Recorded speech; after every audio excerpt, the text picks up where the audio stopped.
Hey guys, Aaron Cybertron Zhang here, and today I am back with another episode of Road to Rank where I climb the online VGC 15 ladder. As always, if you enjoyed the series and want to see another episode tomorrow, please show your support for the series by leaving a like on this video, and let's aim for 500 likes on today's video. Today I'm using the exact same team as the previous episode, featuring Mega Metagross, Thundurus, Bisharp, Sylveon, Hydreigon, and Landorus. Mega Metagross is a really interesting Mega, of course new in Auras, that I think has potential to be really strong. I am running a Jolly variant, that way I can outspeed a lot of the more common Pokemon. First opponent of the day is going to be a 1687 rated player from Japan, and my rating currently is 1778, so if I can win the two battles today, I'll be able to finally break the 1800 mark, which would be really nice. So my opponent here has got a team of Charizard, Slowbro, Salamence, Sylveon, Aurorus, and Blaziken. That's definitely a really interesting team. Two potential Megas, or three I guess, or four, with the everything but Sylveon and Aurorus. Blaziken's definitely an interesting sight. Charizard is really rare to see it as a non-Mega, so I'm assuming that's the Mega, but I haven't really seen any normal Blazikens either. But for leads, Metagross is very solid in this game. The one thing that really gives it trouble is the Blaziken, I'd say, if it gets that speed boost up or whatnot, but I like it in this matchup for sure. I think I'm going to lead with Thundurus and Sylveon. Yeah, that's a pretty solid lead. And in the back, I definitely want Metagross, and for the last one, I'm thinking Bisharp. Just because it can beat the Slowbro, the Sylveon, Salamence can potentially give it a Defiant boost. And Sucker Punch is really strong. Yeah, I'm going to go with Bisharp. Landorus here would be nice actually too, but I'm going to keep it out. Hydreigon is also decent, but the Sylveon is what's really scaring me. So I'm going to go Thundurus, Sylveon, Mega Metagross. It's always a tongue twister, and Bisharp. So hopefully we can win this one and the next one and climb up to 1800 plus, but I guess we'll see. So I'm going to lead with Thundurus and Scarf Sylveon, which is always a pretty solid lead, as he goes with Slowbro and Blaziken. Okay, that's an interesting lead there. Not one I'm too concerned to face up against, though. I can just go for the Thunderbolt and Hyper Voice, honestly, this first turn. Presumably the Blaziken here is going to protect, but if it doesn't... Oh, which it doesn't, okay. So I'm just going to be able to get a lot of free damage here. He goes for the Flare Blitz onto Sylveon. Will that be able to KO though? Let's see. Yes, Sylveon hangs on with 24 HP. Perfect. As that is Life Orbed actually, as Sylveon is able to get the Hyper Voice off. That should knock out both of my opponent's Pokemon. Yep, it does. So excellent first turn. Obviously, that couldn't have played out any more perfectly. As I take a 4-2 lead, and now Thundurus is free to paralyze at least one of my opponent's Pokemon, so really couldn't have played out much better, to be quite honest. He's gonna bring in Charizard and his own Sylveon, and that is obviously a very good sight for me. I can just freely Thunder Wave the Charizard here to make both my Bisharp and my Metagross faster, and then Metagross and Bisharp can clean this up. That is the Mega Charizard Y though, so no surprise to see that being the Mega Evolution on my opponent's team. That is going to set up the drought, boosting all fire type attacks coming out of that Charizard, as he actually goes for a Protect there with Charizard. A smart play, as Thunder Wave's going to go into that Protect, but Sylveon here is at least going to be able to get a Hyper Voice off against his Sylveon, which is always good, and that does a pretty solid amount. He goes for his own Hyper Voice this time around. Basing off the damage, probably not choice specs, because Thundurus would have taken more damage there. But now I can just bring in my own Metagross. I can Thunder Wave the Charizard, and then Metagross and Bisharp, like I said, should be able to just seal this up. So I'm just going to go for the T-Wave onto Charizard, Mega Evolve, and Protect, so I get the speed boost. And that's one of the nice things about Mega Metagross. You actually outspeed Charizard Ys, Kangaskhan's, everything around that range. So that's one of the reasons why I'm running Jolly. I might try out a bulkier variant in the future, but for now I really want to get the plus on speed on all the other opposing Megas. He's not going to protect Charizard this time around, so he's basically guaranteeing me the free Thunder Wave. I didn't go for a Thunderbolt there because I don't want him to potentially KO me here. He is going to go for the Heat Wave. This is bulky Thundurus, so I should be able to take it. Yeah, it hangs on with 18 HP. It's going to eat that Citrus Berry, but Sylveon here probably going to knock it out. We'll see, though. Metagross protects itself. Thundurus is going to faint. Oh, due to a critical hit, actually. So that's obviously frustrating, but now I can just bring in my Bisharp. Though, obviously, I haven't done much damage to my opponent while he's gotten a lot off. I probably could have just went for a Thunderbolt onto the Charizard, actually. Here I'm actually in a pretty rough position. Not rough, but presumably he's going to protect Charizard and Hyper Voice with the Sylveon. But the thing is, I can't one-hit KO the Charizard, which is like the main concern right now. So I can just Iron Head with Bisharp and Zen Headbutt, but I don't think Zen Headbutt's actually a KO onto the Charizard, and if he hits a Heat Wave, then I'm basically done for. So if I were him, I would protect with Charizard, but I think I should play it safer, because otherwise, if he gets a Heat Wave off, I'm basically done for. And based off how little damage the Sylveon was doing earlier on, I don't think he can KO Bisharp with the Hyper Voice. So, you know what? I'm just gonna double up into Charizard with a knockoff and a Zen Headbutt. And he doesn't protect. Okay, that's, well, what I was expecting, so that's good. And I should be able to pick up a KO here, as I do. So, scary position there for me, but I figured my opponent knew that if I targeted either of my attacks onto Sylveon, I would have just lost if he got the Heat Wave off. So, I was going to play it safe. As Sylveon actually goes for a Yawn. That is not a move I've ever seen used on Sylveon, but I guess good to know that it actually gets that. And now I can just Iron Head and Meteor Mash for the win. And there's not much my opponent can do, and he's just going to forfeit there. So, very quick first game win in today's episode, but, you know, I'll take it. A bunch of unique, eccentric Pokemon choices on my opponent's end, but surprised to see his rating was that high, given that on the first turn, you know, there was like no protect on anything but Charizard, but you know what, I'll take it. So, definitely a nice way to start off today's episode, and all I need to do is win the second match, and I'll be over 1800. Of course, the goal for the series is to hit over 1900, but it's definitely a good start. And my rating currently now is 1790, so that's pretty sweet. So as long as I don't get matched with the opponent too low and manage to win, I should be fine, but we'll see. That first game was pretty quick, though. Probably one of the quickest games I've had on the series yet. But that's what happens when you don't really run Protect in VGC. And obviously, I had an amazing start right away after just picking up knockouts left and right. I'm going to find Albert, 1747 from South Korea. So if there's a game to get me over to 1800, it's definitely one against a good player. He's got a team of Landorus, Aegislash, Gengar, Terrakion, Amoonguss, and Rotom Heat. So that's a very threatening team. Gengar often carries Icy Wind now that it gets access to it, so that's definitely something I'm really scared of going up against. Terrakion is an interesting sight as well, just a bunch of really threatening Pokemon. Landorus, of course, access to Intimidate, two Pokemon like in Will-O-Wisp with Rotom Heat and Gengar, Terrakion, which is just a really fast speed type, Moongus. Mega Metagross actually here is really, really solid, but I need to make sure the Gengar is basically the biggest threat on my opponent's team as of right now. So Amoonguss is also a very big threat, though I'd say Amoonguss and Gengar are the two Pokemon I'm really scared of facing.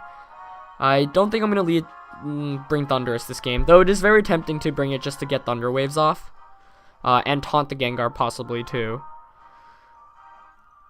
I think I'm going to lead with Hydreigon and Landorus. Yeah, that's actually a really solid lead in my opinion. Metagross in the back for sure. And the reason why I think Hydreigon Landorus is good is because the one thing that really threatens Hydreigon is his Terrakion, and Landorus beats Terrakion pretty hard. So I'm going to go with Hydreigon Landorus, Metagross in the back, and probably Bisharp is my last one. As Sylveon is tempting as well, I think I'm going to go with Bisharp. Yeah, definitely a really threatening team on my opponent's end though, so I'm very, very scared to face against this, but should be exciting. He's definitely got a lot of standard Pokemon, but at the same time, I haven't seen too many Gengars. Normal. Well, actually, there's a very good chance, now that I think about it, that the Gengar is actually Mega. Did not acknowledge that at first, so that should be interesting. He is going to go with the Gengar Amoonguss lead as I thought he might have, so that's good. As I'm going to be able to get my Landorus and Hydreigon in for free. Obviously, Intimidate here is not going to do anything to the two physical type attackers, or the two special type attackers he's got. Unfortunately, I actually don't have many good switches with this Landorus. So I'm thinking I might want to just Dark Pulse the Amoonguss and Earthquake to try to pick up the KO there.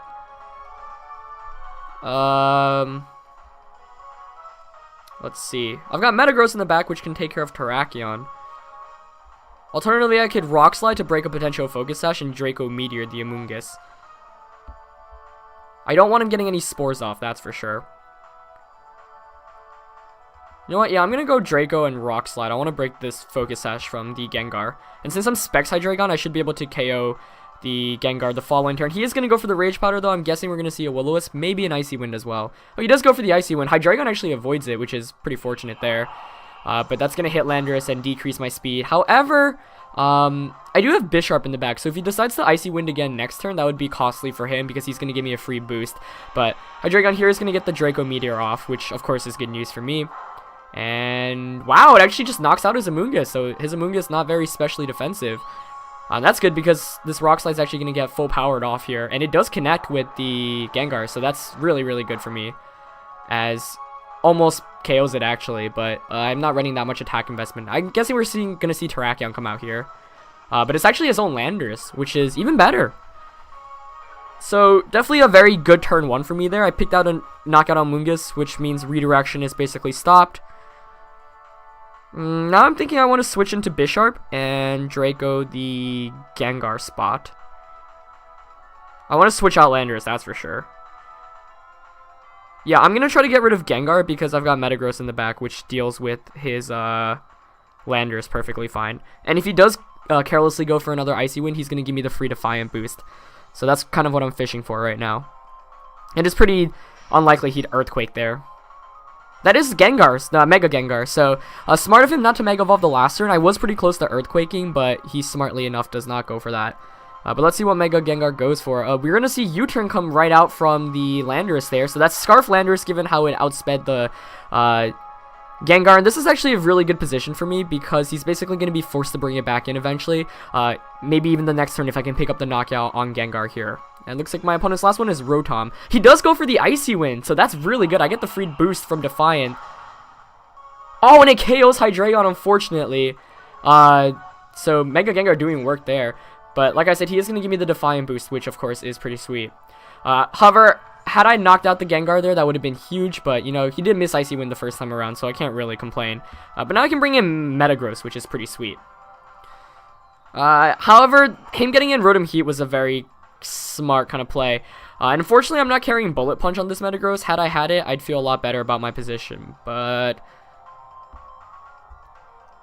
I think I'm just going to... Yeah, I'm actually in quite a rough position right now, actually. If I were him, I'd like Shadow Ball the... No, I want to Sucker Punch Gengar and just attack Rotom, but... the question is who I can Sucker Punch right now.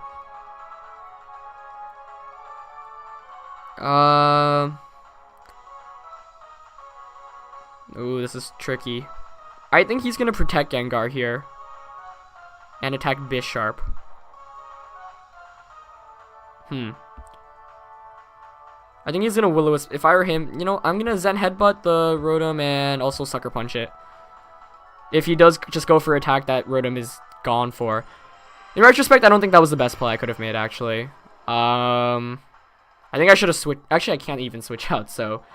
Sucker Punch. Oh, he does attack with the Rotom, though. Will Sucker Punch KO? Oh, it does!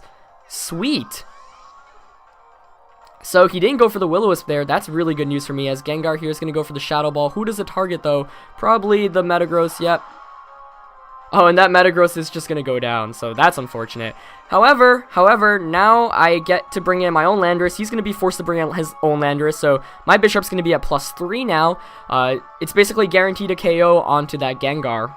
And this is tight finish to the battle, but I'm definitely Sucker Punching the Landorus here because I know it's Choice Scarfed, so I'm going to pick up the knockout there. I guess we're going to see an Icy Wind come out from that Gengar, which can knock out my Landorus, of course. I'm thinking, I don't want to... In retrospect, maybe I should just Sucker Punch Gengar. But he might just be willing to Earthquake. Well, if he Earthquakes, he loses, basically. You know what? I'm just going to Sucker Punch the Landorus and go for the... Oop, not the knockoff. Yeah, KO the Landorus and try to, if he does an Icy Wind, then I just KO the Gengar as well. But Sucker Punch here is going to go off. Yep, picks up the KO. Of course, at +3, you'd imagine it would KO. So now it's all dependent on what Gengar goes for. He does go for the Icy Wind. It is going to connect. And it is going to knock out Landorus. So, +5 Bisharp against Mega Gengar. But this Gengar has shown Icy Wind, Shadow Ball, Protect.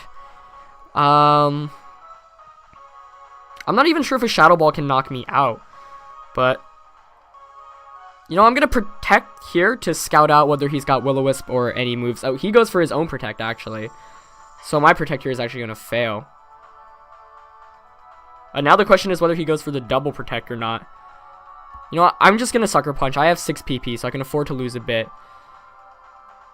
Obviously, I'm in a better position right now, but the mind games here are real. Oh, he just goes for the attack, so I'm going to knock out Gengar and take home the 1-0 win. So that's going to bring my 80 over 1800, and that's awesome. So, really intense game there.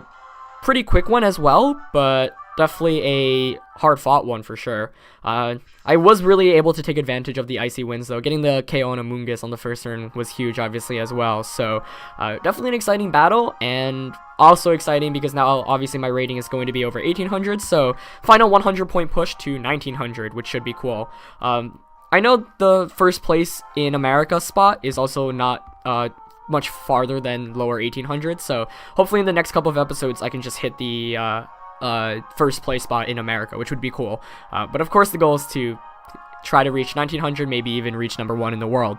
But 2 pretty quick battles for you today. Exciting though. The second one was definitely really intense, especially facing Mega Gengar. But yeah, I hope you guys enjoyed that episode. As always, leave a like if you did, and I'll see you guys next time. Alright, peace.